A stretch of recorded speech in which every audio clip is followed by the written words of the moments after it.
അസ്സലാമു അലൈക്കും. എന്നെ അത്ഭുതപ്പെടുത്തുകയാണ് നമ്മളെല്ലാം ഏറെ അഹങ്കരിക്കുന്ന നമ്മുടെ സാക്ഷര കേരളത്തിൽ ഒരു ആത്മീയ ചൂഷകൻ വർഷങ്ങളായി തുടരുന്ന തട്ടിപ്പ് ഇന്ന് നമ്മൾക്ക് എണ്ണി തിട്ടപ്പെടുത്താൻ പറ്റാത്ത വിധത്തിലാണ് അതിവേഗത്തിൽ കോടികൾ സമ്പാദിച്ചിരിക്കുന്നത്. പക്ഷേ അതിൻ്റെ വീതങ്ങൾ സമുദായ സംഘടനാ നേതൃത്വങ്ങൾക്കും അതുപോലെ ആ മേലേക്കൊടക്കാട് പരിസരത്തുള്ള എല്ലാ രാഷ്ട്രീയ പൗര പ്രമുഖർക്കും എല്ലാം അതിൻ്റേതായ സ്നേഹസമ്മാനം കിട്ടുന്നുണ്ട്. അതുകൊണ്ടാണ് പല ആളുകളും ഇപ്പോഴും അവനുമായി വേദി പങ്കിടുന്നത്. ഷംസുദ്ദീൻ അടക്കം ഓരോരോ പ്രോഗ്രാമുകളും സമൂഹ വിഭാഗങ്ങളും നടക്കുമ്പോഴും മുസ്ലിം ലീഗിൻ്റെ അദ്ദേഹം പോലും പങ്കെടുക്കുന്നു. എന്തറിഞ്ഞിട്ടാണ് ഒരു കാട്ടുകള്ളൻ്റെ വേദിയിൽ പോകുന്ന ആളുകൾ? അറിയാത്തത് കൊണ്ടല്ല, ഇവരുടെ എല്ലാം സ്നേഹസമ്മാനം പോക്കറ്റിലേക്ക് നല്ല അള്ളി കൊടുക്കുന്നത് കൊണ്ടാവാം. ആർക്കാണ് ഇനി ആമിദ് ഒരു ചൂഷകനാണ് എന്ന് അറിയാത്തത്? എൻ്റെ നമ്പർ 69002290 കുവൈത്ത് കോഡ് കൂട്ടുക. നിങ്ങൾക്ക് അറിയാത്തത് കൊണ്ടല്ല, കാരണം ഓണംപള്ളി മുഹമ്മദ് ഫൈസി ഉസ്താദ് വളരെ മനോഹരമായി പറഞ്ഞിരിക്കുന്നു. ദീൻ പഠിക്കണമെന്നില്ല ഈ നൂറെ ഹബീബ് ആത്മീയ ചൂഷകൻ്റെ തട്ടിപ്പ് മനസ്സിലാക്കാൻ. 5 മിനിറ്റ് അവൻ പബ്ലിക്കിലേക്ക് തള്ളുന്ന മാലിന്യം നിറഞ്ഞ കള്ളങ്ങൾ കേട്ടാൽ തന്നെ തലച്ചോറിൽ ബുദ്ധിയുടെ ഒരു അംശമെങ്കിലും ബാക്കിയുള്ളവർക്ക് മനസ്സിലാക്കാൻ സാധിക്കും. പക്ഷേ നമ്മുടെ രാഷ്ട്രപിതാവ് വധിക്കപ്പെട്ടിട്ട് കാലങ്ങളേറെ ആയിട്ടുണ്ടെങ്കിലും ഇന്നും അദ്ദേഹത്തിൻ്റെ ചിത്രമുള്ള അല്ലെങ്കിൽ മുഖമുള്ള നോട്ടുകെട്ടുകൾക്ക് സമുദായ സംഘടനയിലാണെങ്കിലും ഭരിക്കുന്ന അധികാരികളിലാണെങ്കിലും രാഷ്ട്രീയ നേതാക്കൾക്കും ഒത്തിരിയേറെ പ്രിയമാണ്. അതുകൊണ്ടാണ് ദീൻ പഠിച്ച ഈ സമുദായത്തെ നേർവഴിക്ക് നടത്തേണ്ട സമുദായ സംഘടനാ നേതൃത്വങ്ങൾ പോലും ഈ ഒരു വലിയ ചൂഷണം കണ്ടിട്ട് മൗനം പാലിക്കുന്നത്.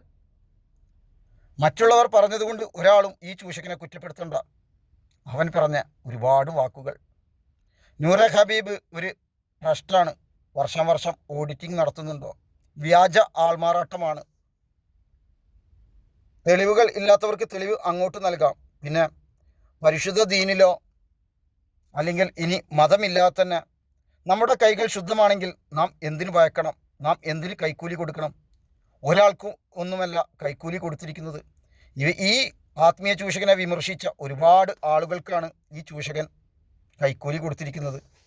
അതും ലക്ഷങ്ങൾ. ഈ ലക്ഷങ്ങളെല്ലാം ആർക്ക് വേണ്ടി പിരിച്ചതെന്നറിയുമോ? പാവം യത്തീം കുട്ടികളുടെ പേര് പറഞ്ഞ് പിരിച്ച പണം. ഈ യത്തീം കുട്ടികളുടെ പേര് പറഞ്ഞ് പിരിച്ച പണത്തിൽ നിന്നാണ് ഇത്രയും ലക്ഷങ്ങൾ ഇവനെ വിമർശിച്ച ആളുകൾക്കെല്ലാം കൈക്കൂലി കൊടുത്തിരിക്കുന്നത്. ഇതും പുണ്യപ്രവാചകൻ പഠിപ്പിച്ച മാതൃകയാണോ?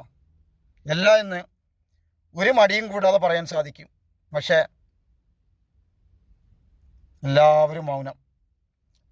പുണ്യപ്രവാചകൻ്റെ പേരക്കുട്ടി എന്ന് പറയുന്ന അഹ്ലുബൈത്തിൽപ്പെട്ട ആളുകൾക്ക് ജമലുല്ലൈലി എന്നൊരു പേര് ഉപയോഗിച്ചപ്പം ഭയങ്കര വിവാദമായി. പക്ഷേ ആ പുണ്യപ്രവാചകനിലൂടെ കിട്ടിയ സനത് മാത്രം അവർക്ക് താല്പര്യമുണ്ടായിരുന്നു. നൂറെ ഹബീബ് ആത്മീയ ചൂഷകൻ നിത്യേന ഓൺലൈൻ മാർക്കറ്റിങ്ങിലൂടെ വിൽക്കുന്നത് പുണ്യപ്രവാചകനെയാണ്. അതിൽ ആർക്കും സങ്കടമില്ല. സലാത്ത് ചെല്ലാൻ ഏക്കക്കണക്കിന് സ്ഥലം വാങ്ങിക്കൂട്ടുന്നു. ആരുടെ പേരിൽ? സ്വന്തം പിതാവിനെ പോലും വിൽക്കുന്ന വ്യക്തി. 13-ാം വയസ്സിലൊരു പിതാവിൻ്റെ മരണം, 10-ാം വയസ്സിലൊരു പിതാവിൻ്റെ മരണം. ആ 2 പിതാവിനെയും തോൽപ്പിച്ചുകൊണ്ട് പിതാവ് മരിക്കുന്നതിന് മുൻപ് തന്നെ കുലം കൊണ്ടും കുലമഹിമകൾ കൊണ്ടും യത്തീമിന് അത്താണി എന്ന് പറഞ്ഞിട്ട് ബസ് സ്റ്റോപ്പിൽ അന്തിയുറങ്ങി ചോക്ലേറ്റിന് മാർഗമില്ലാതെ കിടന്നിരുന്ന ഈ ചൂഷകൻ പറയുന്നു അന്യമതസ്ഥരുടെ അടുത്ത് ചികിത്സക്ക് പോകരുത് എന്ന്. നമ്മുടെ അടുത്ത് തങ്ങന്മാരോ മൊയ്യന്മാരോ ഉണ്ടെങ്കിൽ പോകാൻ ബൗദ്ധൈവ വിശ്വാസിയെ ഇവൻ പറയുന്നു ഗുരുവായൂരപ്പനെ വിളിക്കണമെന്ന്. അതേ അവസരത്തിൽ ഇവൻ പറയുന്നു പർദ്ദയിട്ട പെണ്ണുങ്ങളോട് അന്യമതസ്ഥരുടെ ആചാരത്തിൽ പോകരുത് എന്ന്. പച്ചയ്ക്ക് ചൂഷണം. എന്നിട്ടും ഇപ്പോൾ മുൻ AP പ്രസിഡൻറ്റിൻ്റെ കുമാരനല്ലൂർ AP ഉസ്താദിൻ്റെ മകൻ ജലീൽ ഫൈസി അടക്കം ഇവൻ്റെ കമ്പനിയിൽ ചേർന്നിരിക്കുന്നു. സുപ്രഭാതം ഈ അടുത്ത കാലത്ത് ഇവൻ നൽകിയ പരസ്യം നിരസിച്ചപ്പോൾ അതിന് ബദലായി സംഘടനാ നേതൃത്വങ്ങൾ ഒരുക്കിക്കൊടുത്തു ആരെ? സമസ്ത പ്രസിഡൻറ്റിനെ തന്നെ. എന്തൊരു ദുരന്തം ഈ സമുദായത്തിന് അല്ലേ ഈ ഒരു ചൂഷകൻ കാരണം? എന്നവസാനിക്കും ഈ തട്ടിപ്പുകൾ.